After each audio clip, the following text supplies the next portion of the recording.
یہ اللہ کو چھوڑ کر عبادت کرتے ہیں تو چلو اب تم اسی غار میں پناہ لے لو، تمہارا پروردگار تمہارے لیے اپنا دامن رحمت پھیلا دے گا اور تمہارے کام میں آسانی کے اسباب مہیا فرمائے گا۔ اور وہ غار ایسا تھا کہ تم سورج کو نکلتے وقت دیکھتے تو وہ ان کے غار سے دائیں طرف ہٹ کر نکل جاتا، اور جب غروب ہوتا تو ان سے بائیں طرف کترا کر چلا جاتا، اور وہ اس غار کے ایک کشادہ حصے میں سوئے ہوئے تھے۔ یہ سب کچھ اللہ کی نشانیوں میں سے ایک نشانی ہے۔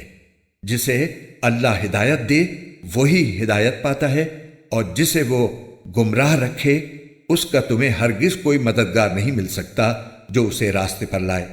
تم انہیں دیکھ کر یہ سمجھتے کہ وہ جاگ رہے ہیں، حالانکہ وہ سوئے ہوئے تھے، اور ہم ان کو دائیں اور بائیں کروٹ دلواتے رہتے تھے، اور ان کا کتا دہلیز پر اپنے دونوں ہاتھ پھیلائے ہوئے بیٹھا تھا۔